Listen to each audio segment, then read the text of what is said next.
Assalamualaikum warahmatullahi wabarakatuh. Alhamdulillahi wa kafa. Wassalatu wassalamu ala rasulillahil mustafa wa ala alihi wa sahbihi wa man wafa. Wa ba'd.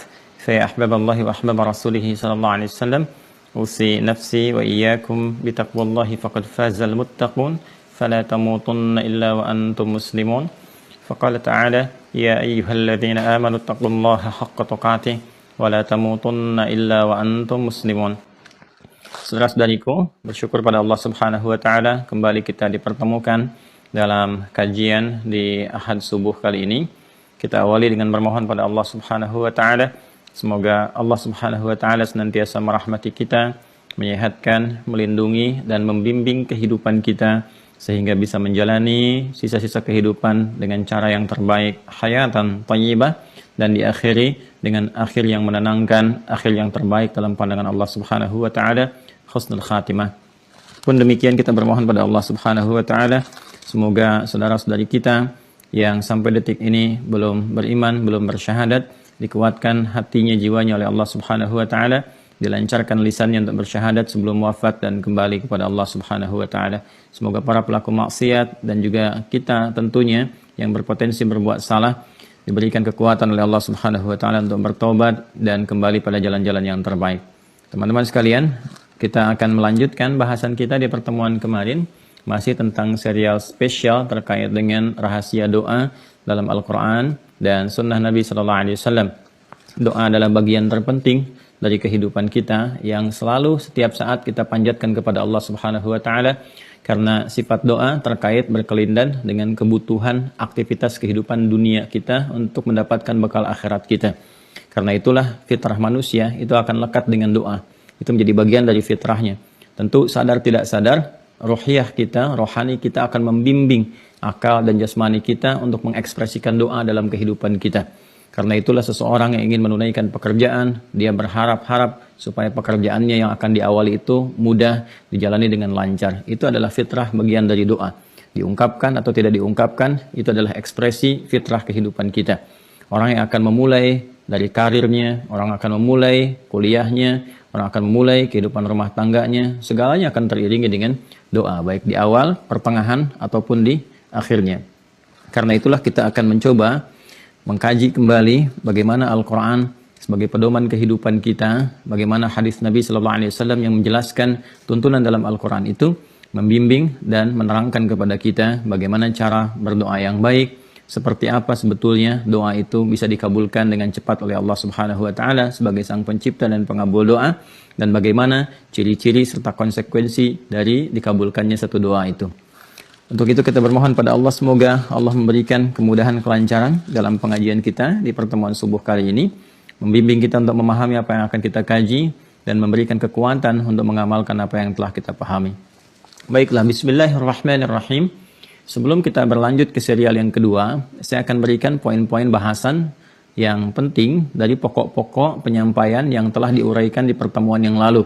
Ya, jadi kita coba bagi dua bagian ya. Di pertemuan pokok ini yang kemarin telah kita sampaikan ya tentang dasar-dasar pokok-pokok bahasan yang terkait dengan doa, dan edisi kali ini kita akan masuk kepada aspek terapan ya, bagaimana kita mempraktekkan dari pokok-pokok apa yang telah kita bahas di pertemuan yang lalu. Saya coba tuliskan di sini supaya teman-teman juga bisa memahami ya apa yang tengah kita kaji dan mudah untuk kemudian kita sambungkan kepada pertemuan berikutnya. Ini yang kita bahas di pertemuan yang lalu. Saya coba berpindah ke sini untuk memudahkan. Ayo teman-teman sekalian ya, ini tema pokok kita, judul besarnya rahasia doa dalam Al-Quran dan Sunnah. Ya, saya telah sampaikan kepada teman-teman semua di pertemuan yang lalu. Mohon berkenan untuk mereview di pertemuan hari Sabtu subuh kemarin, bagian pertama dari serial ini, supaya kita mengerti kenapa kita mengambil referensi dari Al-Quran. Saya sudah jelaskan. Ya, kemudian juga kenapa kita mengambil referensi dari As-Sunnah, sehingga keduanya ini memberikan pedoman kepada kita untuk menemukan rahasia dalam doa. Ya, jadi bagaimana doa diungkapkan, seperti apa perjanjiannya, bagaimana kemudian kita bisa mendapatkan jawaban yang cepat dan sebagainya, dan kenapa kita memilih Al-Quran dan As-Sunnah sebagai referensi. Itu di pertemuan yang lalu sudah saya sampaikan. Kemudian yang kita bahas di pertemuan yang lalu, pertama adalah tentang esensi perjanjian atau komitmen Rabbani. Ada komitmen yang telah terjadi dan dilakukan ya antara kita sebagai makhluk, sebagai hamba Allah Subhanahu wa taala dengan Allah Subhanahu wa taala saat mulai awal proses penciptaan yang kemarin saya terangkan di Quran surah ke-7 itu ya, di ayat 172. Nah, disinilah kita mengambil perjanjian satu komitmen dengan Allah Subhanahu wa taala tentang hak dan kewajiban dalam berkehidupan. Ya, dalam menjalani kehidupan di dunia untuk mencari bekal pulang kembali menghadap Allah Subhanahu wa taala. Di sini kita berjanji berkomitmen menuhankan Allah Subhanahu wa taala ya, dan saat yang bersamaan Allah pun memberikan gambaran kepada kita akan kewajiban-kewajiban yang akan Allah berikan sepanjang hak Allah pun kita penuhi. Ya, apa di antaranya? Di antaranya Allah Subhanahu wa taala kemudian memperkenalkan nama dan sifat rububiyahnya yang kita ketahui kemarin ya, diperkenalkan dengan nama Rabb ya. Rabb, di sini terkandung sifat rububiyah dari mulai perhatian, pendampingan, pemberian segala yang dibutuhkan, ya kan? Kemudian juga menyehatkan dikala sakit, memaafkan dikala salah dan mau kembali, mengampuni dosa-dosa kalau ditaubati, demikian seterusnya segala kebutuhan-kebutuhan kita itu. Nah, itu kemudian terjamin dengan sifat dan nama yang melekat kepada nama Rabb ini. Ya, ini sudah saya jelaskan. Dan dengan tawaran ini untuk berkomitmen kita pun bersyahadat dengan mengatakan bala syahidna. Ya, masih ingat ya Quran surah ke-7 ayat 172. Kemudian komitmen ini diingatkan. Ini yang penting ya setiap hari supaya kita tidak mengatakan kami lupa, karena itu proses yang terjadi di dalam rahim. Ya, usia 4 bulan seperti saya terangkan di pertemuan kemarin ketika Allah berfirman, "Wa idz akhadha rabbuka min bani adama min zuhurihim dzurriyyatahum wa asyhadahum ala anfusihim alastu birabbikum." Ya, qalu bala syahidna. Ini proses yang terjadi, saya telah uraikan, dan di hadis Nabi Al-Arba'in kemarin, hadis yang keempat, riwayat Abdullah bin Mas'ud radhiyallahu taala anhu, dijelaskan bahwa proses ini terjadi dalam usia 4 bulan. Saya mohon izin agak cepat menjelaskan karena saya merangkum intisari dulu sebelum kita berpindah pada tahapan berikutnya. Ya. Kemudian dari sini bersyahadat, kita berkomitmen, Allah pun memberikan jaminan kalau benar syahadat kita, komitmen kita, maka Allah akan berikan segala kecukupan yang menjadikan hidup kita menenangkan dan menyenangkan. Ya, sebagaimana itu menjadi bagian dari fitrah kehidupan di dunia saat Nabi Adam mulai diturunkan untuk menjalani misinya. Quran surah kedua ayat 38. Ya. Qul nahbitu minha jami'a fa imma ya'tiyannakum minni hudan faman tabi'a hudaya fala khaufun 'alaihim wa la hum yahzanun. Nah, kemudian teman-teman sekalian, dari sini kita komitmen bersyahadat bala syahidna. Setelah itu kemudian Allah ingatkan setiap hari dalam pergantian antara waktu supaya kita ingat syahadat itu, ingat kembali kepada Allah, dan pengingat itu perhatikan baik-baik. Pada hakikatnya bukan hanya mengingatkan komitmen syahadat kita. Ya, tapi juga komitmen dari ini poin yang paling pentingnya.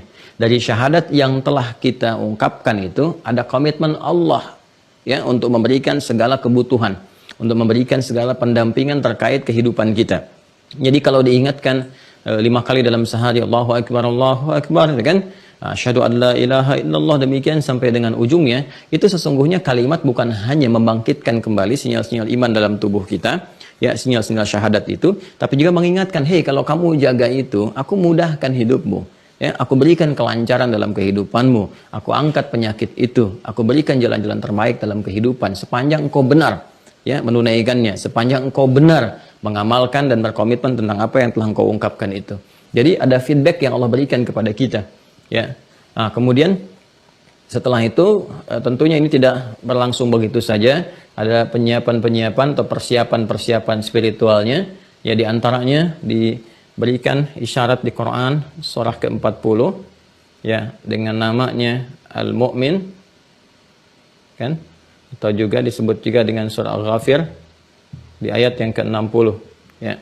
Kemarin sudah kita sampaikan di sini Allah Subhanahu wa taala menyampaikan,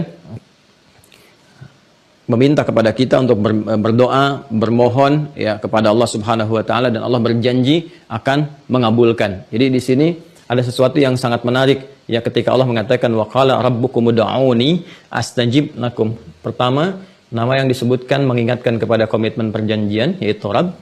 Wa qala rabbukum, dan Allah Subhanahu wa taala menegaskan kembali, menyampaikan ya, mengatakan kepada kita semua, berfirman ya ud'uni, minta silahkan berdoa, minta kepada aku, kata Allah. Jadi ini kalimat ud'u disambungkan dengan ni di sini ya, untuk ni nunnya wiqayah dengan ya-nya mutakalim menunjuk kembali kepada Allah untuk memberikan batas bahwa ikatan doa itu ya, hanya diikat tertuju kepada Allah Subhanahu wa taala saja.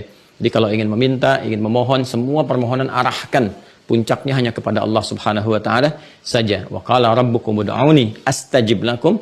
Maka ketika doa ditujukan kepada Allah, kata Allah, komitmen yang Allah tegaskan, aku akan jawab, aku akan kabulkan sepanjang itu menjadi bagian dari kebutuhan hamba, bukan sekedar memenuhi keinginan yang tidak menjadi bagian dari kebutuhan. Ya kan? Nah, jadi sifat dari doa pada hakikatnya teman-teman sekalian, sifatnya adalah ketika kita memohon kepada Allah Subhanahu wa taala, itu ada komitmen untuk dikabulkan.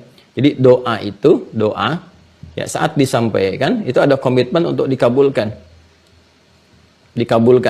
Bahkan nanti ditegaskan teman-teman sekalian, komitmen ini yang saya teruskan pada poin yang keempat ya.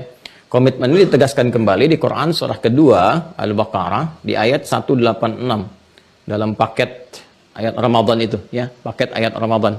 Ketika Allah berfirman, "Wa idza sa'alaka 'ibadi 'anni fa inni qarib ujibu da'watad da'i idza da'an." Ini sesuatu yang sangat menarik. Ya, Allah menyampaikan dan Muhammad SAW kan sampaikan kepada umatmu, kan sampaikan kepada hamba-hambaku jika mereka mencari-cari aku, bertanya tentang aku. Ya, umumnya kan hamba kalau bertanya mencari Allah, motivasinya kan pada umumnya menjadi dua bagian, ya kan? Kalau tidak dia bertobat ingin kembali kepada Allah, dan puncaknya dia berdoa kan. Pada umumnya orang ingin mendekat kepada Allah kan untuk berdoa, minta sesuatu, ya kan? Mau ujian, malamnya tahajud untuk doa kan, ya kan? Ada pekerjaan seleksi, kemudian mendekat kepada Allah. Jadi motif hamba ketika mendekat pada umumnya itu fitrahnya memang untuk berdoa. Karena itulah Allah Maha mengetahui sebelum kita ungkapkan.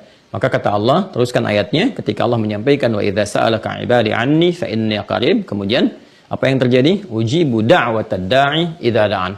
Katakan Muhammad SAW, kata Allah, fa inni qarib. Aku sangat dekat. Aku memahami, mengetahui, meliputi semua apa yang akan disampaikan oleh hamba-hambaku. Jika mereka pun kemudian memohon kepadaku, ya, maka aku akan menjawab. Aku akan menjawab. Kalimatnya ujib, ya, menggunakan fi'il mudhari, berkelanjutan. Ada kontinuitas, ya. Sekarang, present, continuous, terus berlangsung, and future. Sampai kapanpun. Jadi sifat doa itu komitmennya adalah sampai kapanpun dimohonkan, ya kan? Itu Allah pasti akan mengabulkan. Pasti akan mengabulkan. Imma memberi sesuai dengan keperluan kita, ya, atau kemudian menangguhkan sampai kita siap, atau bahkan kemudian mengganti apa yang kita inginkan dengan apa yang kita butuhkan.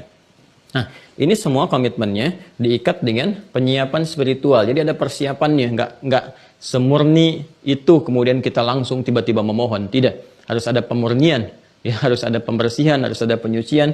Karena itu disebut dengan pertama sorahnya ini. Ya, kembali ke surah 40 ayat 60 itu.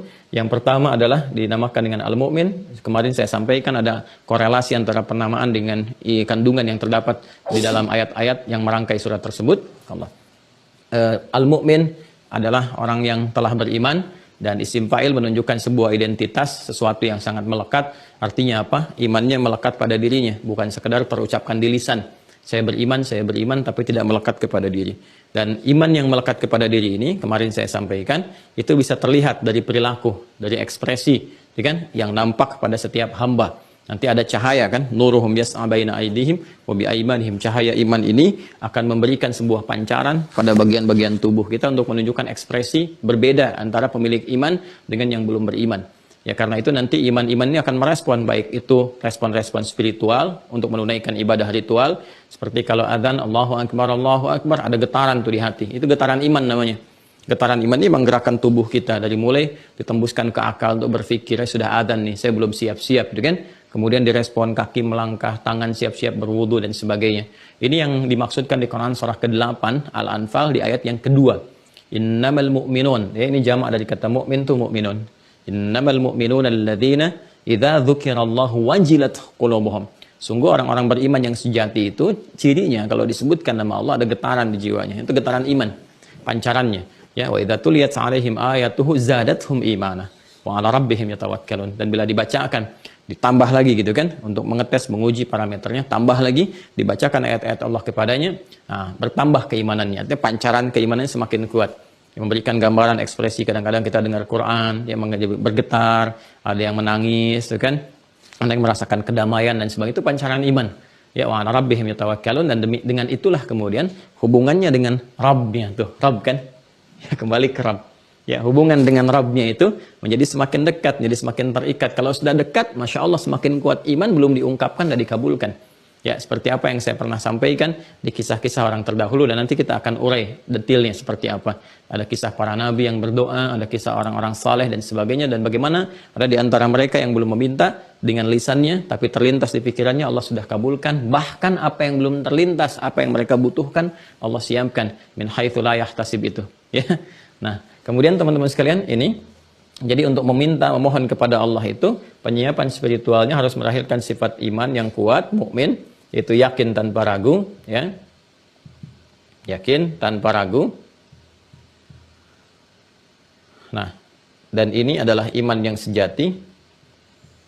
Ini yang menjadi parameter cepat tidaknya doa terkabulkan, ya. Jadi kalau keimanan kita semakin kuat, semakin kuat, semakin kuat, semakin tinggi, teman-teman sekalian. Nah, ini akan memberikan dampak pengaruh ya kepada permohonan kita untuk mengguncang sampai cepat sampai kepada arsy gitu. Jadi di situ pengabulan akan semakin cepat diberikan. Dan syarat iman ini ditegaskan juga nanti korelasinya di Quran surah kedua Al-Baqarah ayat 186 tadi. Jadi kalau kita teruskan ayatnya, wa idza sa'alaka 'ibadi 'anni fa inni qarib ujibu da'watad da'i idza da'an falyastajibu li wal yu'minu bi. Lihat, wal yu'minu bi. Nih. La'allahum yarshudun. Jadi tetap ya, ini bukan, saya lagi ya, bukan mengarang atau menyampaikan atau pikiran, tidak, tapi kita mencoba melihat bagaimana Al-Quran memberikan penegasan dan detail dari ayat-ayat Al-Quran yang lainnya. Itu dikenal dalam ilmu tafsir dengan tafsirul Quran bil Quran, tafsirul ayat bil ayat. Nanti ada tafsirul Quran bis sunnah, kan? Nanti ada tafsirul ayat misalnya dengan ataupun hadis bil ijma, ya, bi aqwalil ulama dan sebagainya. Itu ada turunan, ada maratibnya, ada urutan-urutan tertentunya. Nah, ini wal yu'minu bi, tetap. Kalau kita ingin mendapat percepatan dari pengabulan doa, maka syarat yang pertama adalah penguatan iman supaya cahayanya kuat, kan, dorongannya kuat sehingga memberikan percepatan pada pengabulan doa. Ini bagian yang pertama. Nah, kemudian ini iman sejati ini, teman-teman sekalian, nggak akan mungkin cahayanya muncul ya kalau hati kita keadaannya tidak bersih. Ya, maka saya kemarin ilustrasikan, kalau hati ini tidak bersih, ada penutupnya gitu kan, maka apapun yang akan kita keluarkan itu susah, yang masuk juga sulit. Ya, seperti saya contohkan kalau satu gelas itu, ya, kemudian ditutup di atasnya, kan ada cawan. Kemarin saya contohkan begini.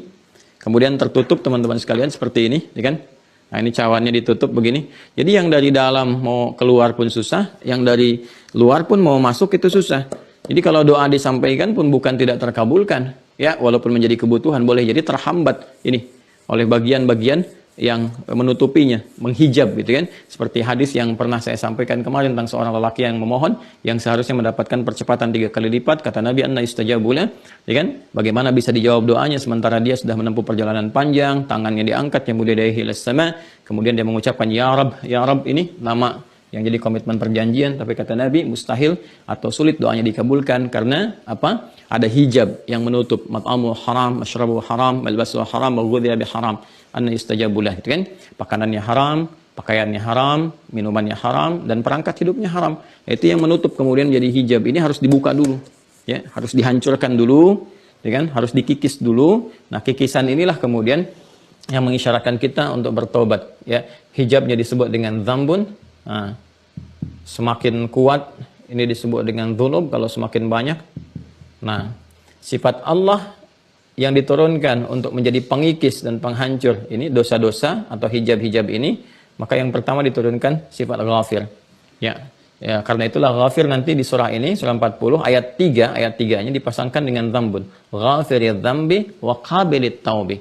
Allah berkenan menggugurkan, menghilangkan hijab-hijab dosa yang menghambat cahaya hati itu, cahaya penguatan iman itu, gitu kan? Waqabilit taubi, dan akan menerima orang-orang yang mau kembali kepada Allah.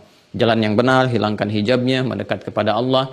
Nah, nanti semakin tinggi, nanti semakin kuat hijabnya, semakin terakumulasi dosanya. Saking sayangnya Allah ingin mengabulkan ya doa-doa hamba, ingin memberikan semua kebutuhan dalam pendampingan kehidupannya dan sebagainya, itu sampai menaikkan juga kadar sifat dan nama terbaiknya. Kalau semakin tinggi ini naik dari ghafir jadi ghafar, seperti saya sampaikan kemarin di surat Nuh itu kan, ayat yang ke-10 sampai 12. Langsung disampaikan di situ, dan dampak dari sifat itu kalau kemudian kita ikuti. Faqultu astaghfiru rabbakum innahu kana ghaffara, kan? Nabi Nuh minta kepada umatnya untuk bisa menghilangkan hijabnya, menghapuskan, bertobat dari dosa-dosa yang sudah terakumulasi. Makanya disebutkannya Ghaffar, ya kan? Kemudian yursilis samaa 'alaikum bidarara wa yumdidkum bi amwali wa banina, dan seterusnya ayat.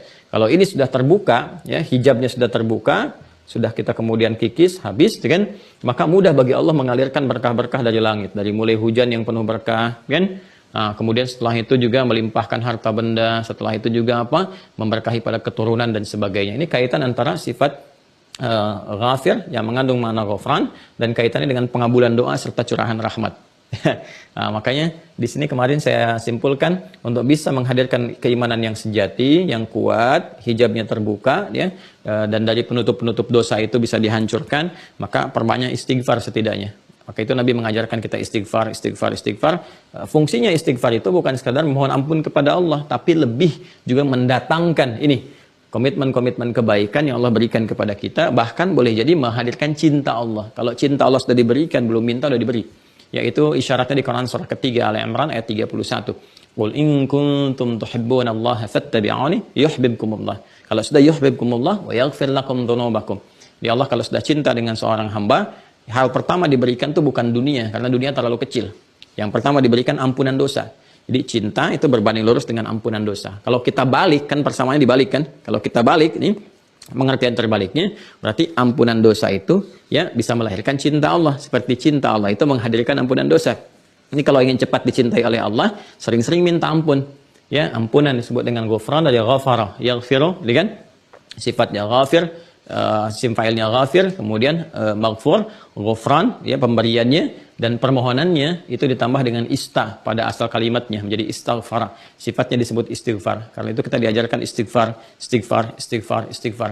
Itu diantara fungsinya mendatangkan cinta Allah Subhanahu wa taala sehingga cepat mengabulkan dampaknya, ya, cepat mengabulkan pada apa yang kita butuhkan. Ini teman-teman sekalian. Jadi ada penyiapan dulu ya. Penyiapannya hadirkan keimanan yang benar, yang sejati, cek oleh kita, kemudian bersihkan keadaan diri kita sehingga mengalir ya keadaan yang bersih, yang suci ini, ya, yang baik disebut dengan thayyib, nanti akan sampai kepada yang maha baik juga. Ya, makanya kemudian Nabi SAW itu menegaskan, innallaha thayyibun la yaqbalu illa thayyibah. Sungguh Allah itu maha baik, maha suci, tidak menerima kecuali dari yang baik-baik dan dari yang suci-suci. Itu isyaratnya diantaranya dalam hadisnya, dalam sunnah Nabi SAW. Nah, semua apa yang kita kerjakan ini terkorelasikan oleh Allah Subhanahu wa taala, semuanya ini tersinergikan, kemudian dibuat, ya, ditegaskan dalam satu pernyataan yang Allah tegaskan lewat firman-Nya bahwa semua aspek yang kita kerjakan ini adalah ibadah. Ya. Sehingga dipahami bahwa doa itu adalah ibadah. Jadi bukan sembarangan, doa itu bagian ibadah. Dan ini kalimatnya saling mengikat seperti halnya iman dengan amal. Saling mengikat. Dari mana kita temukan bahwa doa itu adalah ibadah? Tegas nanti kembali ke Quran surah ke-40 ayat ke-60. Teruskan ketika Allah mengatakan wa qala rabbukum ud'uni astajib lakum innal ladzina yastakbiruna an ibadati. Nah, ini disebutkan ibadah. Ibadah. Nah, orang-orang yang nggak mau minta kepada Allah ini seakan-akan nggak butuh, seakan-akan menepikan, yaitu sama dengan melanggar komitmen, ya. Melanggar komitmen, kemudian mohon maaf sekali menjauh, menepikan, bahkan yang paling parah kan, ya, mengambil Tuhan-Tuhan selain Allah, itu kan titik tertinggi yang paling parahnya. Karena itu ini nanti menyekutukan, bersyirikat, itu disebut dengan dosanya isyrak, orangnya disebut dengan musyrik. Nah, itu tingkat tertinggi di antara sekian banyak dosa. Itu yang paling berbahaya. Dalam kehidupan kita kan juga demikian. Anda laisa kamitslihi syai', enggak ada yang serupa dengan hal yang terkait semua dengan Allah Subhanahu wa taala. Untuk memberikan pemahaman, kita ambil teman-teman sekalian dalam kehidupan kita saja. Ya, Anda punya misalnya pimpinan, udah ngasih segalanya, udah macam-macam, masih perusahaan kepada Anda untuk dikelola dan sebagainya. Tiba-tiba Anda berkhianat misalnya. Anda bersekutu, mengambil yang lainnya untuk menyerang pimpinan Anda, untuk menjelekkannya dan sebagainya, gitu kan? Lalu Anda merasakan dapat menikmati itu semua. Bukankah ini akan marah kepada Anda? Orang telah memperhatikan, memberikan support dan sebagainya.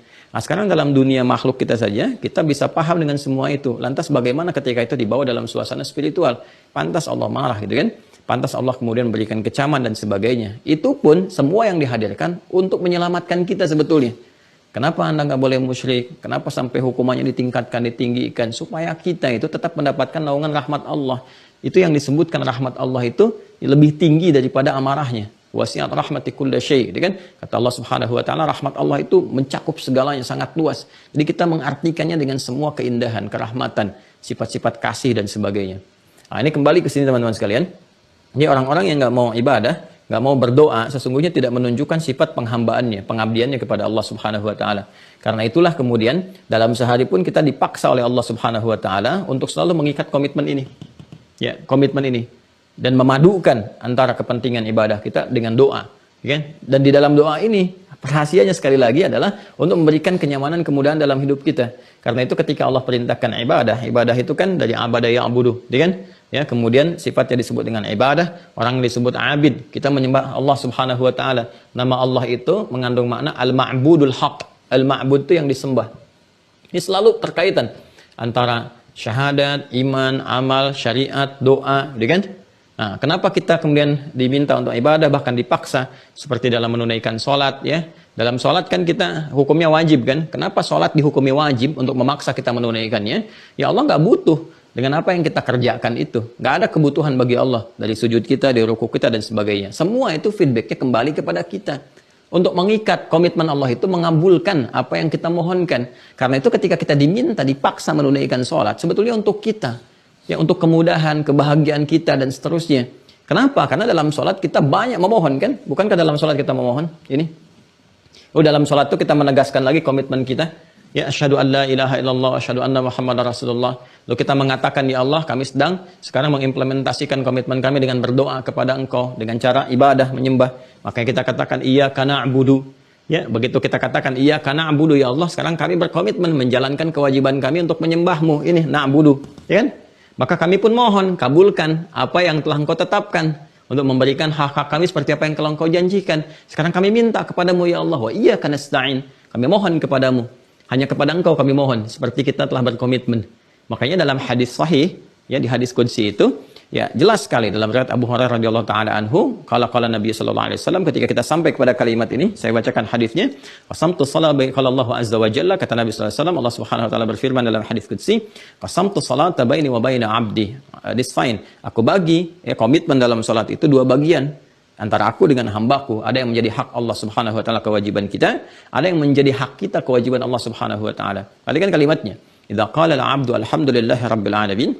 Jika hamba mulai kemudian berkata alhamdulillahi rabbil alamin dalam salatnya, ya, qala Allah azza wa jalla hamadani 'abdi. Allah kemudian menjawab, kalimat itu dijawab oleh Allah, hambaku tengah memujiku. Wa idza qala al-'abdu ar-rahmanir rahim, qala Allah azza wa jalla athna 'alayya 'abdi. Jika hambaku berkata ar-rahmanir rahim, Allah menjawab athna 'alayya 'abdi, ya, hambaku tengah menyanjungku. Wa idza qala al-'abdu maliki yaumiddin, ketika hamba berkata maliki yaumiddin, qala Allah azza wa jalla majjadani 'abdi. Allah menjawab, hambaku tengah mengagungkanku. Wa idza qala al-'abdu, ini rahasianya, iyyaka na'budu, ini wa iyyaka nasta'in. Ya Allah, sekarang kami tegaskan, kami komitmen hanya kepada Engkau kami beribadah, ibadah. Dan diantara makna ibadah itu doa. Ya, Engkau meminta kami ibadah ya Allah. Kami tunaikan sekarang. Wa iyyaka nasta'in. Dan Engkau berjanji akan mengabulkan apa yang kami mohonkan. Sekarang kami mohon kepadamu ya Allah. Kami minta ini, kami butuh ini. Saya sedang merasakan ini di rumah tangga, di pekerjaan dan sebagainya. Apa jawab Allah? Perhatikan jawabnya di hadis qudsi ini. Hadza baini wa baina 'abdi wa li 'abdi ma sa'al. Ini perjanjian komitmen antara aku dengan hamba aku, dan apapun yang hambaku minta saat ini, sepanjang benar komitmennya, aku akan kabulkan. Ya kan? Nah, ini teman-teman sekalian, ya. Ini teman-teman perjanjian yang berlangsung. Makanya ketika Allah perintahkan kita ibadah, ini sesungguhnya bagian ibadah ini untuk memberikan kemudahan dan menjawab komitmen yang telah terjadi antara kita dengan Allah Subhanahu wa taala untuk memudahkan hidup kita. Makanya ketika diminta salat kan, teman-teman sekalian, salat, dan Anda bertanya kenapa mesti salat, diperdengarkan 5 kali sehari jawabannya. Hayya 'alas shalah, ayo salat. Ya, cepat kamu siap-siap, cepat kamu siapkan untuk mendekat pada Allah, salat untuk ibadah. Anda bertanya, kenapa saya mesti salat? Hayya 'alal falah. Ya. Dampaknya adalah kembali kepada kamu, feedbacknya untuk kamu supaya bahagia, supaya sukses, supaya tenang, supaya nyaman, supaya damai. Karena itulah salat dalam fikih disebut juga dengan doa. As-salatu hiya doa. Tuh. Nyambung ya? Nah, ini pokok-pokok yang kita bahas, intisarinya. Nah, sekarang pertanyaannya, kan kita dapati itu teman-teman sekalian, ya, mohon izin, mohon maaf, kan sudah ada yang sholat, tapi kenapa kemudian doanya misalnya belum terkabul secepat yang dia inginkan, gitu kan? Dia harap-harap ingin mendapatkan cepat, tapi belum terkabul juga, sudah berusaha menempuh ini, menempuh itu, apa yang salah? apa yang keliru. Nah, ini yang coba-coba kita akan turunkan di pertemuan kali ini. Bagaimana kemudian sifat-sifat doa itu memberikan isyarat kepada kita untuk bermohon dengan cara-cara yang terbaik. Ya, kita teruskan bahasan kita. Dan mohon izin saya agak sedikit lambatkan supaya memudahkan kita untuk mencerna pembahasan yang akan kita lanjutkan di episode kali ini. Yang tadi saya percepat karena ini adalah intisari dari pembahasan yang kemarin. Jadi kalau Anda ingin lihat panjang dan lebarnya sehingga luas materinya, kemarin hampir 2 jam kurang gitu ya. Nah, silahkan review di sesi yang 1 kemarin. Nah, sekarang seri yang kedua. Ya. Kita akan membahas tentang cara percepatan, ya. Percepatan terkabulnya doa. Doa. Nah, ini ya. Baik. Nanti bagian terakhirnya kita akan lihat bagaimana kita mengenali cara Allah mengabulkan doa kita. Jangan-jangan kita merasa belum dikabul-kabul, ternyata udah lama dikabulkan. Ya, cuman dengan cara yang tidak kita ternyata ketahui atau belum kita pahami. Di situ pentingnya kita untuk mengaji. Ya. Cara percepatan terkabulnya doa. 1, karena kajian kita bersumber dari Al-Quran dan Sunnah Nabi Sallallahu Alaihi Wasallam, kita akan kembalikan dulu pada keterangan Al-Quran. Ya, ikat ini ya teman-teman sekalian. Jadi saya turunkan dulu dari yang dasarnya. Jika doa ingin cepat dikabulkan oleh Allah Subhanahu Wa Taala, maka yang pertama pokoknya terpenuhi dulu. Ya, semua itu ada pokoknya, ada asasnya, ya, ada rukunnya, ada dasarnya. Jadi sama bangunan kita ingin minta bangunan yang tinggi-tinggi, yang bagus, tapi pondasinya, akarnya, dasarnya nggak kokoh, kan runtuh juga. Ya, baru dipasang udah hancur lagi, gitu kan? Nah, pondasinya kan harus kuat, nggak mungkin ada tiang-tiang kalau pondasinya itu nggak kuat, gitu kan? Nah, karena itu teman-teman sekalian sama. Ini sholat, ini sama dengan doa. Sholat itu kan tiang, ya, as-sholatu imaduddin, ya. Sholat itu tiangnya agama, tiang ad-din. Tapi kalau pokoknya nggak kuat, ya. Sholatnya juga ya istilah apa tuh bahasa Rusianya belang betong ya, belang betong gitu ya, bisa dikerjakan bisa enggak, bisa malas, bisa ini kalau lagi semangat naik, kalau lagi malas turun kan, jadi persoalan gitu ya. Nah, karena itu tiang itu bisa tegak kalau pokoknya itu kuat ya. Karena itulah doa pun kalau kita ingin mohonkan dalam kesempatan-kesempatan ibadah dan sebagainya, maka yang dasarnya ini mesti kuat dulu. Ini kita turunkan dari sini teman-teman sekalian. Jadi pertama, dasar doa itu ada 2, ya kan? Pertama adalah taubat. Nah, ini sudah tadi saya terangkan, ya, kaitan-kaitannya teman-teman sekalian. Di sini dalilnya, isyaratnya Quran. Jadi kalau nanti teman-teman ditanya dalilnya apa, bisa menguraikan. Quran surah ke-40, ya kan? Di ayat yang ketiga dan, ya kan? Ayat ke-60, kemudian isyaratnya nanti di Quran surah ke Nuh ya, surat Nuh surat 71 di ayat ke-10 sampai 12. Nah, itu gambarannya. Jelas ya? Ini surah Ghafir dengan namanya, ya, kemudian ini surat Nuh ya, nanti dengan turunannya. Jadi ini ketentuan pertamanya bersihkan, dampaknya apa, kaitan antara taubat dengan istighfar terkait dengan pengabulan doa. Ini dasar utamanya. Nah, kemudian prakteknya kita simpulkan dengan istighfar. Tergantung kadar dosanya ya, tergantung kadar dosanya. Jadi kalau misalnya kita merasakan biasa, nanti dosa itu bisa dilihat nanti penampakannya teman-teman sekalian pada perilaku dan kecenderungan kita untuk ibadah. Ingat ya, pada perilaku dan kecenderungan kita untuk ibadah atau kepada kesolehan. Ya, kepada kesolehan. Karena saya sering sampaikan, dosa itu kan menutup cahaya iman, gitu kan? Cahayanya redup, kalau redup maka cahaya ini semakin redup, semakin sulit untuk memberikan bimbingan kepada bagian tubuh kita untuk berekspresi. Ekspresi bagian dari pekerjaan itu disebut dengan amal. Amal yang disupport oleh cahaya iman disebut dengan soleh namanya. Karena itu iman dengan amal soleh seringkali disandingkan dalam Al-Quran. Wal 'asr innal insana lafi khusr illa alladziina amanu wa 'amilus shalihat. Wa basyiril ladziina amanu wa 'amilus shalihat, kan? Nah, gampangnya kalau kita merasakan cahaya iman itu sedang redup sehingga amal soleh itu sulit untuk muncul, ini satu pertanda bahwa ada naktah sauda, kata Nabi di hadis Muslim, ada kotoran-kotoran yang menutup itu. Ya, kotoran-kotoran ini disebut dengan dzambun. Semakin terakumulasi semakin malas. Ya, semakin tinggi tingkatnya malah berbalik, alih-alih beribadah beramal saleh malah bersikap yang salah, bahkan mengecam, ya, mengecam bagian-bagian tertentu yang Allah perintahkan untuk diekspresikan dalam ibadah. Loh, kok jadi mulai nggak suka sholat, ya, jadi mulai menyoal orang-orang yang senang baca Quran, jadi mulai anti syariat dan sebagainya, padahal dia mengatakan di lisannya saya muslim. Nah, itu jadi persoalan serius dari akumulasi doa. Nah, ini nanti terapinya agak berbeda, ya, terapinya agak berbeda di sini. Butuh juga orang-orang sekitaran untuk mendoakan. Karena itu saya sering minta kepada kita, ya, bahwa setiap hamba itu punya hak untuk soleh. Karena itu dia harus memenuhi kewajiban. Kita juga bantu dengan mendoakan, dengan mendorong, memberi jalan sampai peran kita itu maksimal. Sehingga saat ditanya oleh Allah, kamu punya tetangga, aku tempatkan tetanggamu itu yang ingkar, supaya kamu bisa menjadi jalan dakwah untukmu. Minimal kamu doakan, minimal kamu ingatkan. Kenapa kemudian kamu malah sibuk dengan misalnya mencelanya, meninggalkannya, dan sebagainya. Kadang-kadang berpikir kita mesti agak jauh juga gitu ya. Mungkin mendapati tetangga yang kurang baik, kita berada dalam keadaan yang Allah nilai baik untuk memberikan aura kebaikan itu sehingga menyebar dan menjadikan bagian dari kehidupan bertetangga kita menjadi lebih baik. Balik ke sini teman-teman sekalian. Jadi ini gambarannya, ya, minta untuk beristighfar, kemudian dengan taubat itu nanti Allah terima, dari situ turun cinta Allah Subhanahu wa taala dan turunan-turunannya bisa mempercepat pengabulan. Nanti ayatnya juga bisa bertambah gitu ya. Termasuk nanti di sini turunannya di Quran surah ketiga ayat 31.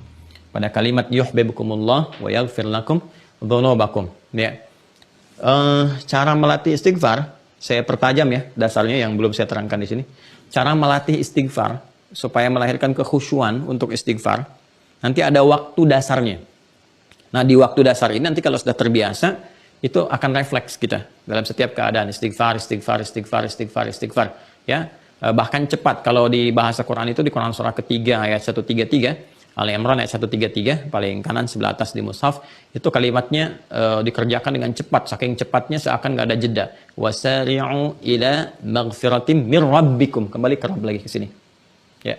Wasari'u ila maghfiratim mir rabbikum, dan bergegaslah engkau untuk beristighfar, percepat ya. Quran surah ketiga ayat 133. Wasari'u ila maghfiratim mir rabbikum wa jannatin 'arduha as-samawati wal ardu u'iddat lil muttaqin. Bergegaslah engkau untuk membiasakan istighfar, istighfar, istighfar. Ada sara'a, ya kan? Awas, hati-hati teman-teman sekalian. Ada sa'a itu berbeda. Ya, kalau sara'a itu mengerjakan sesuatu dengan cepat, nyaris tanpa persiapan. Ya kan? Kalau sa'a mengerjakan sesuatu respon dengan cepat, tapi disiapkan dulu dengan baik. Ya, makanya dalam Jumatan kalimatnya menggunakan sa'a, bukan sara'a. Quran surah Al-Jumu'ah ayat 9 itu. Ya ayyuhalladzina amanu idza nudiya lis-salati min yaumil jumu'ati fas'au ila dzikrillah. Bergegas untuk siap-siap kalau disuruh di hari Jumat, bergegas untuk menunaikan ibadah Jumat itu. Tapi kan bukan tiba-tiba langsung datang, persiapan dulu, ya, menyempurnakan wudunya, mandi besar dulu, pakai kemudian wangian dan sebagainya sehingga sempurna keadaannya. Itu sa'a namanya, ya kan? Nah, di antara turunan maknanya bergegas. Kita juga sa'i kan? Di dalam sa'i itu kenapa disebut dengan sa'i? Karena ada sesuatu yang kita lakukan dengan agak cepat. Ya, berjalan cepat untuk perempuan, kalau laki-laki berlari dari kecil agak cepat. Tapi bukan berarti tanpa persiapan, ada persiapannya dulu sebelumnya. Disiapkan dengan tawaf, siapkan fisik, siapkan macam-macam. Kalau sara'an tidak, ya, nyaris tanpa persiapan cepat. Artinya kalau ada merasakan dosa, dzambun, kesalahan di pagi hari ini misalnya atau siang hari ini, jangan tunggu malam untuk istighfar, segera saat itu. Kata Allah wasari'u, segera istighfar. Istighfari di waktu itu, istighfari. Ya, salah lihat, astagfirullahaladzim, ya kan? Ya, salah dengar, astagfirullah. Dengar sesuatu yang nggak baik, astagfirullah. Istighfari saat itu. Ya, karena ketika Anda menunda sampai malam hari, kesalahan di pagi hari, untuk Anda rencanakan di malam hari istighfar, boleh jadi maut datang lebih cepat dari apa yang kita duga. Ya, jadi di sini pentingnya kita memahami turunan-turunan atau korelasi antara ayat satu dengan ayat yang lainnya. Tapi kalau kita ingin membiasakan, melatih jiwa kita untuk refleks beristighfar, sehingga menjadi kebiasaan dari hidup kita, sehingga saat di mobil bisa istighfar, di rumah bisa istighfar, gitu kan, dan macam-macam.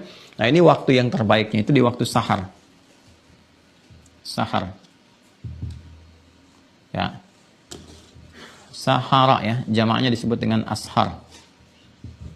Ada di Quran surah ke-51 ayat ke-18. Kemudian juga kita temukan di Quran surah ke-3 Ali Imran. Ya, di ayat ke-16. Baik ya? Sudah teman-teman sekalian? Baik, yuk kita lihat di sini. Quran surah 51 ayat 18. Ini latihan untuk istighfar ya. Ya, wabil ashari hum yastaghfirun. Di kanan agak ke tengah. Wabil ashari hum yastaghfirun. Ada kebiasaan orang-orang takwa yang akan menjadi calon penghuni taman surga, gitu kan? Nah, kalau kita baca dari ayat 15-nya, innal muttaqina fi jannati wa 'uyun. Kan akhidina ma atahum rabbuhum innahum kanu qabla dzalika muhsinin. Kanu qalila minal laili ma yahja'un. Ayat 18-nya, wabil ashari hum yastaghfirun. Wabil ashari hum yastaghfirun. Dan di waktu-waktu sahar itu mereka banyak beristighfar pada Allah Subhanahu wa taala. Banyak beristighfar. Jadi waktu sahar ini kapan? Waktunya waktu singkat, ya, menjelang subuh setelah tahajud. Jadi kalau sekarang misalnya subuh 4:08, gitu kan? Nah, ini kurang lebih lah jam 4, ya 4 kurang misalnya 5, gitu kan? Ya kurang lebih 10 sampai 15 menit ya menjelang ke waktu subuh. Astagfirullah, astagfirullah, astagfirullah, astagfirullahalazim alladzi la ilaha illa huwal hayyul qayyum wa atubu ilaih. Kan? Jadi banyakin istighfar. Nah, jadi kalau teman-teman membiasakan ini semua, nanti akan refleks. Istighfar itu jadi cahaya iman. Nah, jadi kalaupun ada salah, cepat tuh. Di tangan salah diistighfari. Jadi hilang tuh dosa di tangan. Di mata diistighfari, hilang dosa di mata. Jadi pandangan kita nanti akan ada pandangan iman namanya. Ya, pandangan iman itu ada cahayanya, menatap, selalu mengarah pada kebaikan. Jadi begitu ada yang nggak baik tuh langsung refleks dipalingkan. Itu yang dimaksudkan Quran surah 24 ayat 30. Wa qul lil mu'minina yaghuddu min absarihim. Katakan pada pria-pria beriman, ya kan? Maka semakin tinggi cahayanya, membimbing matanya untuk menatap, yaghuddu min absarihim, dia akan memalingkan. Palingkanlah pandanganmu itu dari yang tidak baik. Ya, perempuan bagaimana? Ayat 31 untuk perempuan. Wa qul lil mu'minati yaghuddna min absarihin. Nah, demikian seterusnya. Nah, jadi kita latih ini. Dan itu disetarakan oleh Allah, orang-orang yang berlatih istighfar, itu disetarakan oleh Allah itu dengan 4 pengamal lainnya. Yang 4 ini pun teman-teman sekalian akan menjadi bagian dari ciri khas orang istighfar. Ya, disebutkan di Ali Imran. Ya, as-sabirina was-sadiqina wal-qanitina wal-munfiqina wal-mustaghfirina bil ashar. Ya kan? Jelas ya? As-sabirina, orang sabar. Nah, sabar.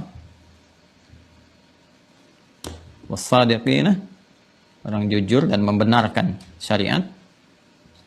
Wal-qanitina, khusyuk. Kemudian wal musaddiqin, ya, atau munfiqin, orang-orang yang senang infak, senang sedekah. Ya. As-sabirina was-sadiqina wal qanitina, kan? Ini kemudian infak, munfiqin, kemudian wal mustaghfirina bil ashar. Ya. Nah, ini turunannya teman-teman sekalian. Jadi yang pertama menarik nih, orang yang rajin istighfar oleh Allah Subhanahu wa taala itu disetarakan dengan orang-orang yang sabar, ya kan? Kemudian orang-orang yang jujur, membenarkan syariat, orang-orang yang khusyuk dalam ibadah, dan orang-orang yang juga senang gemar berbagi. Di saat yang bersamaan memberikan kesan juga, ya, wal mustaghfirina bil ashar, orang yang berlatih istighfar itu akan nampak sifat-sifat ini. Jadi istighfar itu cenderung membawa kesabaran. Ya, dengan sabar itu ada ketenangan, kedamaian dalam jiwa, kebaikan-kebaikan dan sebagainya. Ya kan? Kemudian juga kalau kita teruskan, orang yang rajin istighfar cenderung jujur. Ya, menjaga syariat, menunaikan dengan benar dan seterusnya. Kemudian juga orang-orang yang beristighfar itu membawa dampak kepada salatnya, lebih khusyuk, lebih baik, itu kan, lebih sempurna ditunaikan dan seterusnya. Ya, kemudian apalagi teman-teman sekalian? Nah, ini rajin berbagi. Orang-orang istighfar tuh kalau dibiasakan tuh rajin berbagi. Silakan cek kehidupan orang-orang yang biasakan istighfar, berlatih dengan baik, itu selalu lekat sifat-sifat ini. Ya, wal mustaghfirina bil ashar. Jadi kalau kita teruskan nanti dari 16 ini, teman-teman, gabungkan terus sampai ketemu nanti 19 sampai ke innad dina 'indallahil Islam. Ya. Nah, jadi kan kalau dari urutkan yang sebelum-sebelumnya itu paling kiri sebelah atas ya di mushaf standar. Itu kita akan temukan nih urutan-urutan ini. Terus sampai kita temukan kebenaran dalam agama. Makanya di situ Allah kemudian tekankan innad dina 'indallahil Islam itu, ya. Ini gambarannya. Jadi pertama, kalau udah kita dapatkan ini semua, rajin beristighfar, menjelang subuh lah istighfar, astagfirullah, atubu ilaih, Allahumma la ilaha illa anta subhanaka inni kuntu minadh dhalimin dan sebagainya, gitu kan. Gambaran-gambaran yang merangkum di situ sifat-sifat istighfar, memohon kepada Allah ampunan dan kebaikan-kebaikan. Nah, nanti puncaknya akan melahirkan cinta Allah. Allah itu kalau sudah cinta, sudah. Ya, sudah bahkan diberikan dari sisi yang tidak kita duga gitu. Ya, gambaran-gambarannya. Jadi, dampak ini, istighfar ini teman-teman sekalian, pertama akan menjadi pengantar untuk penguatan iman. Penguatan iman. Nah, ini yang tadi kita sampaikan. Jadi dasarnya ini akan kuat. Begitu rajin istighfar, nah nanti ini akan menjadi pembuka bagi cawan iman, ya saya selalu berikan gambaran kan kalau kita punya kayak gelas itu kan, saya nggak bisa ya, kurang pandai dalam menggambar atau apa, tapi gambarnya seperti inilah ya. Kalau kita punya cawan kan seperti ini, atasnya ada penutup nih, ya kan susah kita masukkan apapun tuh, dari atas tuh susah dimasukkan kan. Nah ini sama juga, ada cawan hati kita nih, sini ada cahaya iman, Allah berikan lewat jiwa takwa, makanya sifat-sifat ini nanti diberikan pada orang takwa, ya. Dan ada kaitan antara istighfar dengan takwa, dengan pengabulan doa dan dengan amalan nanti. Ya, seperti nanti kita temukan istighfar dengan takwa di Ali Imran 133 tadi. Ya kan? Wasari'u ila maghfiratin min rabbikum wa jannatin 'arduha as-samawati wal ardu 'iddat lil muttaqin. Ini ketemu lagi di sini cawannya. Ini untuk diaktifkan oleh kita. Ya. Kemudian misalnya kebiasaan istighfar di waktu sahar, kebiasaan orang takwa. Innal muttaqina fi jannatin wa 'uyun akhidhina ma atahum rabbuhum innahum kanu qabla dhalika muhsinin kanu qalina minal laili ma yahja'un wa bil asharihum yastaghfirun. Jadi ada kaitan antara istighfar dengan takwa. Kan? Kalau cawan takwa ini terbuka, teman-teman sekalian, apapun yang kita minta cepat. Makanya ketika Allah menyebutkan sifat-sifat orang yang mampu meningkatkan takwa, itu percepatan rezekinya, percepatan karunia-Nya tinggi sekali. Ya, seperti di Quran surah ke-65 misalnya. Ya, At-Talaq di akhir ayat kedua, di awal ayat ketiga. Ya, wa may yattaqillaha yaj'al lahu makhraja wa yarzuqhu min haitsu la yahtasib. Bahkan nanti yaj'al lahu min amri yusra. Jadi semakin meningkat takwanya, takwa itu kan cahaya iman. Kalau kita bisa tingkatkan, ya, cahaya iman ini kalau kita kuatkan, semakin kuat lagi. Kata Allah bukan kita minta, tapi setiap jalan yang akan kita lalui dibukakan kemudahan. Bahkan sebelum kita minta, ya ja'alahu makhraja. Ya, makhraja itu nakirah bentuknya, ya umum sifat. Jadi segala hal di rumah tangga, di pekerjaan dan sebagainya. Seperti orang-orang lalu telah mendapatinya sampai mereka kemudian bingung caranya bersyukur kepada Allah.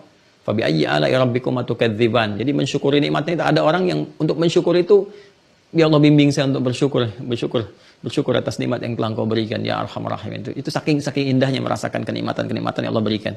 Baik kalau sudah ada halawatul iman, kan? Ini semakin meningkat. Wa yarzuqhu min haitsu la yahtasib, bahkan urusan rezeki. Urusan rezeki demikian. Nah, caranya bagaimana supaya cahaya takwa, cahaya iman ini kuat? Nah, maka ini dibuka dulu sekat-sekatnya nih, dihilangkan dulu. Nah, ini dengan tobat tadi, dengan istighfar, dengan tobat, ya. Nah, kalau kita sudah buka, maka cahaya iman ini akan lepas nih. Ya, memancarnya ini akan cepat nanti. Tinggal mendapatkan stimulus-stimulus supaya dia tertarik pancarannya itu. Anda kan kalau sedang nelpon, sinyalnya kurang, Anda keluar kan? Dibuka kan sekatnya supaya sinyalnya itu mulai muncul lagi. Ya, setelah sinyal ada kan, tinggal direspon dengan apa? Apakah mau kirim WA, ataukah mau telepon, atau mau apa, gitu kan? Mau upload, mau download, atau dan sebagainya. Kan tergantung sinyal. Ini kita punya sinyal takwa nih. Allah berikan. Tinggal kita buka dulu nih. Nah, setelah kita buka, teman-teman sekalian, tinggal ada penguatan keimannya kan. Iman sudah siap, ada cahaya takwa di dalam iman ini, tinggal dikeluarkan. Nah, kita butuh stimulus untuk mengeluarkannya. Dalam penguatan iman ini. Ya kan? Jadi kita buka dulu, supaya ada cahaya, ada getaran imannya, getaran cahayanya. Nah, nanti getaran ini akan bisa kita cek 5 kali dalam sehari. Ini ilmiah ya, cuman mungkin pendekatannya lebih kontemporer lah ya cara kita membahasnya. Kalau kita temukan kan di narasi kitab-kitab tafsir atau fikih tekstual. Cuman saya ilustrasikan supaya mudah dipahami. Ya. Nah, cara mengecek getaran ini teman-teman sekalian apakah baik atau tidak, sudah ada siap atau belum, dicek nih 5 kali Allah berikan pengecekan kepada kita lewat azan. Azan. Ya. Nah, di azan ini kita diingatkan untuk panggilan, ya, panggilan yang menjadikan komitmen kita terikat dengan pencipta kita yaitu Allah Subhanahu wa taala. Maka disebutkan nama Allah 5 kali dalam sehari untuk mengecek kekuatan sinyal iman kita. Ada nggak kekuatan sinyalnya? Kan? Nah, di situ kemudian Allah jelaskan di Quran surah ke-8, surah ke-8 ayat kedua. Ya, Quran surah ke-8 Al-Anfal di ayat yang kedua. Ya, maka disebutkan dengan adatul hasri di sini, innama adatul hasri untuk membatasi, ya. Nah, innamal mu'minuna, sungguh orang-orang yang masih punya sinyal iman itu, kekuatan iman itu, nih, terbatas pada yang begini. Jadi kalau kita ingin ngukur yang paling standar kekuatan iman kita, cahaya iman kita itu, iman sejati kita, ya, maka ukurannya idza dzukirallahu wajilat qulubuhum. Jika disebutkan nama Allah, nanti ada getaran, ya, ada respon, ya, di dalam kolbunya. Ini kan saya pernah terangkan, kalau ini kolbu, teman-teman sekalian, ini kolbu nih, kolbu ya. kolbu. Nah, di dalam kolbu ini ada nafas. Ini kalau ini kolbu. Nah, di dalam kolbu ini ada nafas. Nah, inti jiwa kita. Jadi kalau ini kolbu besar, di dalamnya ada nafas. Ini. Nah, sini. Di dalam nafas nanti ada lagi dua potensi spiritual kita. Yang pertama nanti disebut dengan jiwa takwa. Yang kedua fujur. Seperti sering saya terangkan. Nah, takwa dengan fujurnya saling berlawanan. Ya, yang ini misalnya semua dorongan kebaikan, jujur, gitu kan, sabar, ya, kemudian rendah hati dan sebetulnya dan seterusnya. Jujur, sabar, rendah hati. Nah, ini lawannya. Kalau ini ada jujur, takwa, di fujur itu misalnya ada dusta.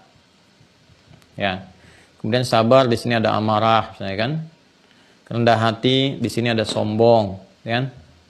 Demikian seterusnya. Tawadu, sini ada riya, demikian seterusnya. Ya. Nah, ini diciptakan yang fujur ini untuk menjadi katalis supaya yang ini muncul. Ya. Bagaimana bisa ketahuan sabar kalau nggak ada amarah? Jadi amarah itu diciptakan bukan supaya kita marah-marah. Ya, tapi kemarahan itu diciptakan supaya memunculkan kesabaran, melatih kesabaran. Jadi kalau kita melihat ada di pasangan hidup, misalnya suami atau istri nampak kemarahan, nah itu sesungguhnya ada ujian kesabaran di balik itu. Jadi Allah ingin mengaktifkan ya dan meningkatkan ini sinyal-sinyal takwa sehingga kualitasnya meningkat untuk menghadapi ujian yang lebih besar di masa depan. Jadi yang sekarang problem ini dihadapi di rumah tangga misalnya, sebetulnya itu penyiapan untuk tantangan lebih besar lagi. Dan tantangan ini kan berbanding lurus ya, itu senapas dengan pemberian anugerah. Ya, jadi kita lompat sedikit nih, ujian paling lulus dengan sabar, paling lulus dengan pahala, ya kan? Jadi kalau Anda misalnya ingin mendapat pahala dan puncaknya kedekatan dengan Allah, nggak ada hal tertinggi di balik kedekatan dengan Allah, itu yang paling tinggi, ya. Waridwanullahu akbar. Jadi ridha Allah, kedekatan dengan Allah itu yang tertinggi. Di ujian sama dengan sabar sama dengan pahala. Jadi kita nggak mungkin dapat pahala ya selain dari ujian. Jadi ujian itu diberikan kepada kita untuk meningkatkan kualitas hidup. Di antaranya apa? Dapat pahala. Ya, ujian mendekatkan pada kesabaran. Ya, ini konsepnya di Quran surah ke-2 ayat 155 sampai 157. Qul nabluwannakum bisyai'in minal khaufi wal ju'i wa naqsin minal amwali wal anfusi wath thamarat wa basyyiris sabirin. Sabar. Ya, jadi sabar awalnya ujian. Wala nabluwannakum, bala, ini ujian ini. Ya. Kemudian setelah itu apa? Ya, alladzina idza asabatuhum musibah qalu inna lillahi wa inna ilaihi raji'un. Ulaika ayat 157-nya, ulaika alaihim salawatun min rabbihim wa rahmah wa ulaika humul muhtadun. Ini dapat pahala, dapat bimbingan, dapat kemudahan. Jadi feedback dari sini dapat ini, dari sini dapat feedbacknya kemudahan hidup. Pahala untuk akhiratnya, dunia kemudahan hidup. Terbentang luas gitu. Dan innallaha ma'as sabirin, dekat dengan Allah Subhanahu wa taala. Jadi tatkala Allah memberikan ujian-ujian, nih teman-teman sekalian, ya berupa ada amarah, ada macam-macam untuk meningkatkan kualitas hidup kita supaya kesabaran kita itu meningkat. Kalau sabarnya sudah meningkat, maka kedekatan dengan Allah bertambah. Tantangan apapun di masa depan, kalau semakin kuat, semakin tinggi, jiwa kitanya semakin lapang, dekat dengan Allah, mudah, semua jadi kecil.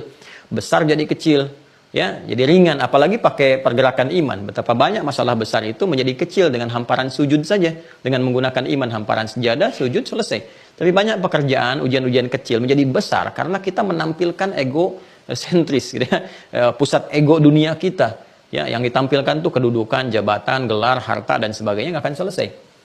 Nah, balik ke sini, asalnya demikian. Jadi ini konsepsi semuanya baik nih, konsepsi semuanya baik. Mensupport ini, mensupport ini, mensupport ini.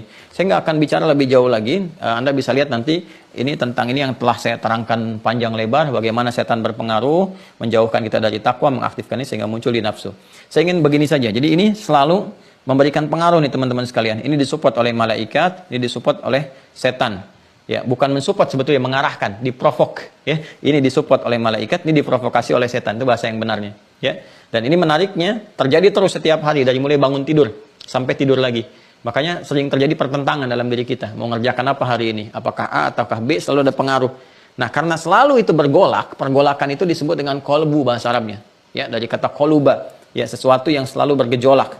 Nah, makanya tempatnya disebut kolbu. Ya, karena dia terus bergejolak. Nah, kolbu ini butuh ditenangkan. Ya, ketenangan itu bisa muncul kalau ini yang aktif takwanya.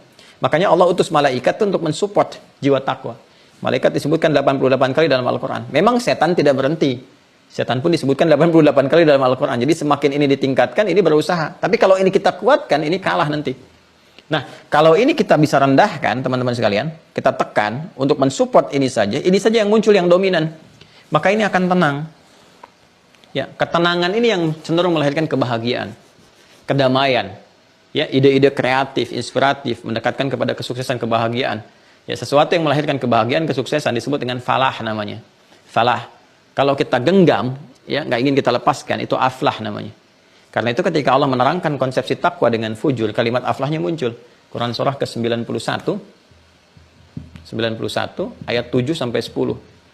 Ya, wa nafsin wa ma sawaha, dan demi nafas jiwa yang kami ciptakan sempurna ketika roh masuk ke dalam fisik itu.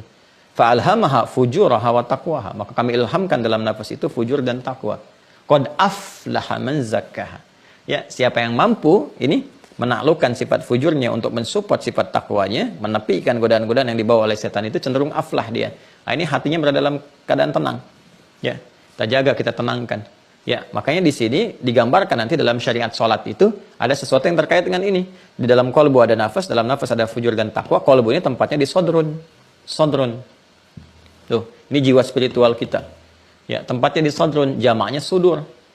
Ya, karena itulah dalam sholat kita digambarkan secara syariat, memberikan gambaran hikmah, memegang sodrun kita di sini. Ya, ini ada maknanya, bukan sekedar begini saja. Nanti dalam fikih sholat, ya, dan pernah saya terangkan saat Ramadan di bab fikih sholat.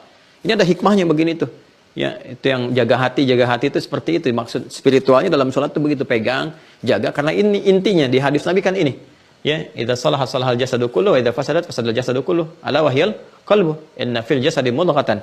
Idza salaha salahal jasadu kullu wa idza fasadat fasadal jasadu kullu. Ala wahyal qalbu. Ini di dalam diri kita itu ada satu inti kehidupan yang memberikan dorongan kepada semua yang terkait dengan aspek jasmani ataupun aklani, akal dan fisik kita. Ini perintahnya dari sini. Kalau ini baik, baik semua perilaku kita. Kalau jelek, jelek semuanya. Ala wahyal qalbu ini. Ketentuan baik dan buruk di takwa atau fujurnya. Mana yang paling dominan? Ya, kalau nanti fujur yang dominan, fujur memberikan perintah kepada nafas, nafas ke kolbu. Makanya sering disingkat, diambil term sinekdok, totem proparto, diambil nafasnya. Disingkat jadi nafsu. Karena nafsu. Sebetulnya ini nafas nih, nafsunya netral. Cuman karena digerakkan oleh sifat fujur, ini keluar perintah jelek. Jelek disebut su. Ini yang disebut di Quran surah ke-12, ayat 53. Ya, wa ma ubarri'u nafsi innan nafsa la'ammaratun bis-su. Ini illa ma rahimah rabbi, kecuali yang dirahmati Allah. Bagaimana untuk mendapatkan rahmat Allah? Aktifkan sinyal takwanya. Kompleks ya, tapi insya Allah kita sederhanakan. Kayak kalau kajian kita bawa mushaf ya, catat dulu, nanti lihat nyambung. Insya Allah kalau sudah kita hafal, tahu rangkaiannya, itu enak sekali memahaminya, enak. Dan masya Allah nikmat kita menjalani kehidupan tuh. Nah ini jadi sinyal iman itu ada di sini nih, di takwa ini, yang bagian dalamnya. Nah ini bisa kita kembali ke sini. Bisa kita cek, oleh Allah diberikan standar ini 5 kali dalam sehari. Apakah kita predikat iman ini sudah menjadi mukmin atau masih amanu gitu kan?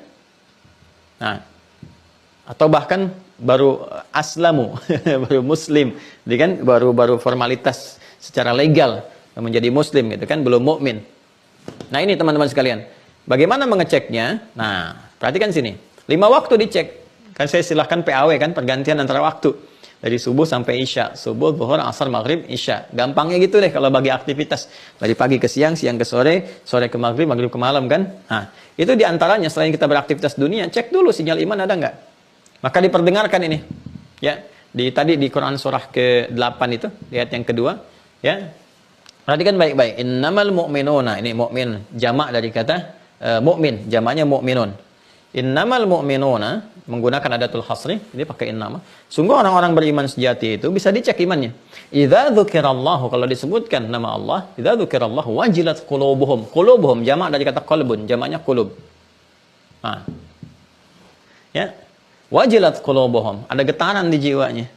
Jadi ketika disebutkan Allahu akbar, ada getaran iman. Ya, getaran iman itu teman-teman sekalian beda responnya. Ya, bukan respon marah-marah atau respon begini atau respon sensi dan seterusnya. Ini suara kebisingan, diganggu apa ini menandakan imannya rusak, bermasalah gitu ya. Ada beda. Anda bisa merasakan sendiri. Allahu akbar. Masya Allah, sudah adzan gitu kan. Nah, terus fisik kan merespon kan? Jadi sepersekian detik tuh cepat. Tiba-tiba pekerjaan ditutup, buku ditutup. kan? Kemudian handphone juga di silent, tutup dulu, komputer juga di off dulu, ya, dan sebagainya gitu. Itu respon dari sini, wajilat qulubuhum, respon. Ya, jadi sehari 5 kali itu. Ya, karena khawatirnya gini, pagi-pagi ada respon, sorenya enggak. Ini yang kata Nabi, yusbihu mu'minan wa yumsi kafira. Subuh-subuhnya beriman, ada kok bisa gitu, sorenya kufur. Akan tiba masa itu kata Nabi, dan sekarang bisa terjadi. Bisa terjadi gitu. Ya, tiba-tiba pagi-pagi jalan ke kantor, aktivitas di kantor ya, nerima sesuatu, nerima materi dunia, ini itu. Wah, kalau kamu jadi ikut kita, tinggalkan keislamannya lebih banyak lagi. Ikut dia. Jadi paginya beriman, sorenya kufur. Ya, ada yang sorenya beriman, paginya kufur, sorenya sama pasangannya gitu kan dikatakan, aku sudah punya keyakinan begini, kalau nggak ikut ya udah kita putus aja. Dia pikirin sampai malam, nangis-nangis dan sebagainya. Itu kan karena imannya nggak kuat, luluh tuh. Ya, dengan angin surga. Ya, anginnya aja gitu. Nyampe alam kubur hilang semua tuh. Jadi hati-hati ya, hati-hati nih teman-teman. 5 kali nih. Nah, kan adzan itu adzan diperdengarkan oleh Allah bagi orang yang masih punya pendengaran, sudah saya jelaskan, ya. Ini kan nanti teman-teman, ini pengantar ke waktu sholat kan? Ini selalu berkaitan semuanya. Ya, penanda waktu sholat. Ya, sedangkan waktu sholat ini, ya, sholatnya itu sendiri kita telah jelaskan kan? Disebut dengan doa sini. Coba lihat semua kitab fikih mengatakan as-sholatu hiya doa. Sholat itu ya doa, puncaknya doa dalam sholat. Karena semua bacaan dalam sholat itu sifatnya doa. Ya, karena itu para ahli fikih mengatakan as-sholatu hiya doa.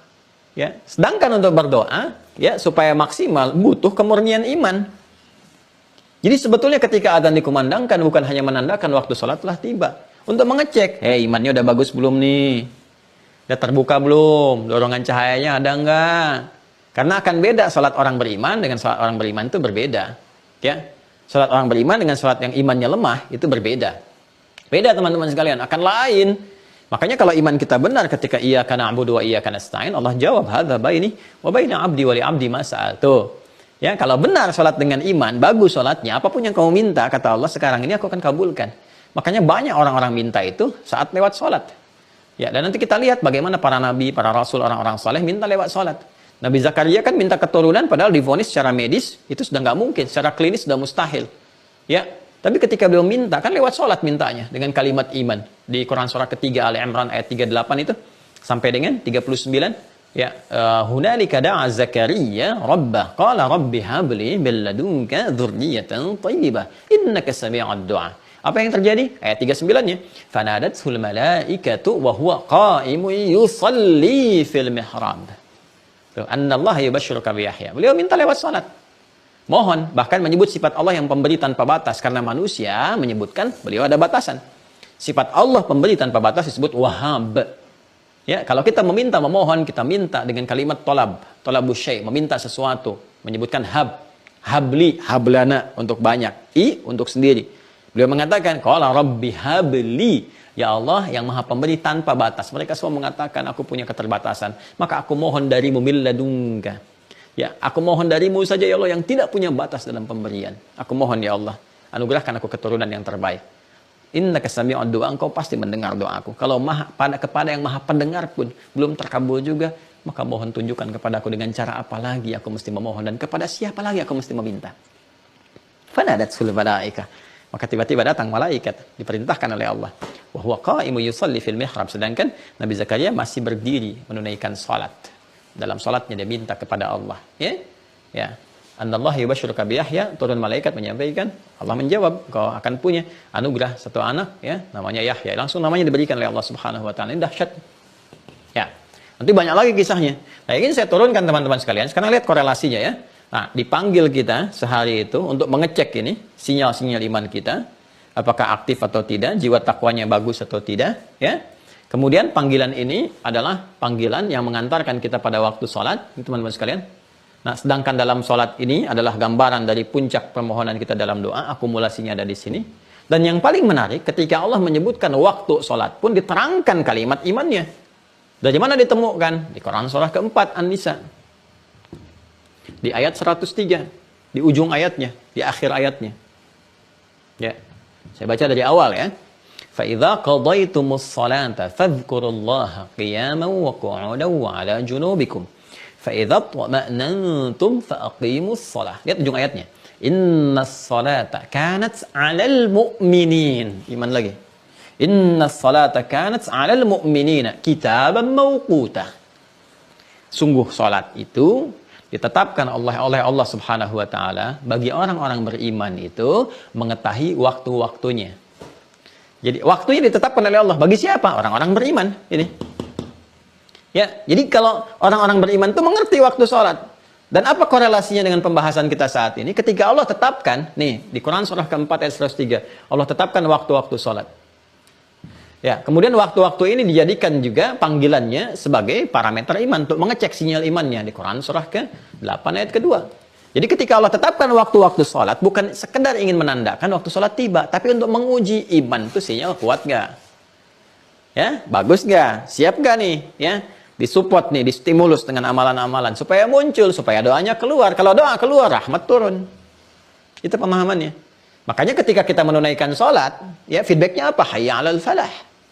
2 kali itu, hayya 'alal falah, hayya 'alal falah. 2 kali, kali 5, 10 kali. Sekali diingatkan, belum sadar, ya diterima lah. 2 kali, ya diberi perhatian. 10 kali nggak ingat juga. Lantas bagaimana mengingatkannya lagi, Joni? Tuh, Joni datang lagi tuh. Ya. Nah, jadi, ini teman-teman sekalian gambarannya tuh. Ya. Nah, jadi diingatkan setiap hari. Nah, kalau kita ingin melihat iman kita kuat atau tidak, gampang ukurannya ketika disebutkan nih, di waktu-waktu sholat ini, lihat parameternya. Semakin dia mengingat waktu ini, bahkan jauh sebelumnya, ini menandakan kekuatan iman yang dahsyat. Ini baru subuh tadi kan, dia udah ingat tahajud lagi. Padahal tahajud itu kan melampaui isya. Ya, belum datang zuhur, asar, belum maghrib, belum isya, belum. Udah ingat tahajud. Allahu Akbar, tadi malam saya tahajud enak sekali. Besok nanti malam, insya Allah, Allah berikan kesempatan saya mau bangun lagi jam sekian. Masya Allah, baru selesai. Teman-teman sekalian, tahajud, subuh, udah ingat tahajud lagi. Ini menandakan kekuatan imannya dahsyat. Ya, jadi jangankan fardu, yang sunnah pun kalau tertinggal dia gelisah. Gitu. Sebaliknya. Ya, kalau kita ingin melihat iman yang standar keimanan, standar iman itu ya saat dipanggil dia ingat nih standarnya. Ya, Allahu Akbar, ya Allah, waktunya sholat. Ya kan? Standar iman nih, baru ingat. Ya, walaupun bahasa Al-Quran mengatakan harusnya kita tahu nih, zuhur jam sekian, saya tanya nih, zuhur jam berapa nanti? Asar jam berapa? Maghrib jam berapa? Isya jam berapa? Penting kita tahu, karena itu waktu online kita dengan Allah. Anda itu kalau online rapat, kejar-kejar sampai simpen waktunya kapan. Papa nih waktu rapatnya jam sekian, tulis schedule-nya setiap hari. Tempelin di dinding. Sementara online Anda dengan Allah, sang pemberi rahmat, rizki, segalanya yang sangat menentukan kehidupan kita. Kita nggak hafal waktunya. Terus udah gitu nuntut pengen cepat dikabulkan. Ya, bagaimana cara berpikirnya? Agak-agak sulit memahami jadi. Kita tahu dan menetapkan Allah sang pemberi rezeki, Allah maha segalanya, Allah yang mengabulkan apa yang kita mohonkan, Allah yang memberikan segala rahmat. Semua ini cuma wasilah saja. Sumbernya semua kembali kepada Allah. Anda untuk wasilah sampai ditulisin, waktu diatur, sampai belajar untuk mendapatkan itu semua. Padahal semua terkoneksi dengan Allah. Sementara waktu online Anda dengan Allah itu nggak dipelajari dengan baik. Ya, kadang-kadang agak rumit juga ya cara berpikirnya. Hal-hal yang untuk memenuhi kebutuhan dunia yang sementara sampai kita sekolah tuh. Dari mulai TK, S1, S2, ya, SD, S1 itu SD kan, kemudian S2 SMP, S3 SMA, terus S lagi kan sarjana strata 1, strata 2, magister, doktorat terus sampai tinggi di bidang A. Ya, yang hanya terbawa untuk sementara kehidupan saja. Dapat, pensiun, selesai. Gelarnya sudah selesai sampai sini saja. Ya kan? Kenapa kita tidak serius mempelajari yang terbawa seumur hidup kita? Untuk sholat kita yang paling inti. Jangan-jangan selama ini pun kita ruku, sujud, tapi boleh jadi ada bacaan dan gerakan sholat yang tidak kita pahami. Bagaimana kita bisa khusyuk dalam sholat sementara kita membacakan yang tidak kita mengerti? Kita bukan kita gitu ya. Mungkin sebagainya. Ya, karena itu, ayo kita masuk dalam golongan orang-orang belajar. Maksimalkan, sempurnakan. Ini teman-teman, feedbacknya itu selalu kepada rahmat Allah. Ini. Nah, apalagi kalau misalnya dipanggil, ya masih abai itu. Allahu Akbar. Kamu kan muslim. Ini kan dah adzan. Tenang, baru adzan. Belum qomat. Nah, ini berarti imannya di bawah standar. Di bawah standar. Ya kan? Terus kita support nih. Naikin lagi, naikin lagi, naikin. Nah, ini akan menentukan cepat tidaknya terjawab. Karena itu kembali ke Quran surah kedua Al-Baqarah ayat 186. Nah, di antara cara untuk menguatkan pondasi ini adalah, ya, teruskan ayatnya, wa idza sa'alaka 'ibadi 'anni fa inni qarib ujibu da'watad da'i idza da'an falyastajibu li. Falyastajibu li. Maka caranya cepat respon. Jadi apapun yang Allah perintahkan, respon. Untuk menguatkan sinyal iman. Makanya kalimat falyastajibu li disusulkan dengan wal yu'minu bi, iman. Nih. Kenapa kalimat istijabah disandingkan dengan kalimat iman wal yu'minu bi, teman-teman sekalian? Sederhana, karena untuk mengaktifkan sinyal iman ini supaya kuat, kita harus merespon dengan cepat. Panggilan-panggilan iman itu. Ya, hayya 'alas shalah. Tuh, panggilan salat. Respon cepat. Cepat respon. Nah, cepatnya kita merespon itu akan mengaktifkan sinyal iman semakin kuat. Dan tandanya bersih cawan hati. Sudah rajin istighfar, rajin merespon, maka la'allahum yarshudun. Allah akan cepat memberikan gambaran petunjuk. Ini cara mengatasi ini begini. Ini cara menghadirkan solusi ini seperti ini. Ini cara cepat mendatangkan rezeki begini. Cara mengelolanya seperti ini. Itu. Dapat deh. Tuh. Ya kan? Nah, sekarang pertanyaannya, bagaimana kita bisa merespon dengan cepat, ya, stimulus-stimulus yang Allah berikan itu kepada kita untuk meningkatkan sinyal iman kita. Nah, apa saja tuh? Kita harus kenal kan, Allah menurunkan apa saja supaya membuat sinyal iman kita menjadi kuat. Kan kita harus tahu tuh. Ya. Apa nih? Oh, ini memperkuat iman. Apa saja? 1, 2, 3, 4. Itu yang kita kerjain. Begitu kita respon itu semua, teman-teman sekalian, kita respon dengan kuat. Nah, maka apa yang terjadi? Semakin kuat imannya, semakin tinggi, semakin cepat. Begitu ini cepat, ini tinggi, mudah korelasinya dengan ini. Pengabulan doa. Jadi apapun yang diminta sangat cepat sekali. Ya. Seperti Maryam mendapatinya. Sampai pamannya bingung kan, Nabi Zakaria itu. Tahu sebetulnya ya, dengan sifat-sifat kebaikan. Cuma untuk menguji di lisan Maryam apa rahasianya. Ya, di Quran surah ketiga Al-Imran ayat 37 itu. Fataqabbalaha rabbuha biqabulin hasanin wa ambataha nabatan hasana. Sudah, kalau sudah iman menguat, sudah bagus, Allah yang merawatnya dengan sempurna. Memberikan segala kecukupannya. Kullama dakhala alaiha Zakaria al-mihraba wajada 'indahu rizqa. Bahkan pamannya setiap mengantarkan sesuatu sudah ada di situ. Yang luar biasa, bukan musim anggur, ada anggur gitu kan. Dan seterusnya. Ya, maka berkata, qala ya Maryam anna laki hadza. Maryam, dari mana semua ini? Qalat huwa min indillah. Itu semua dari Allah. Allah yang keluar di lisannya. Ya, innallaha yarzuqu may yasha' bighairi hisab. Rizki. Allah memberikan rizki dari sisi yang tidak diduga. Ya, belum minta udah masuk. Akhirnya apa yang terjadi? Karena berkah tempatnya di mihrab itu, maka Nabi Zakaria minta di situ menunaikan apa? Salat. Ayat 38 39.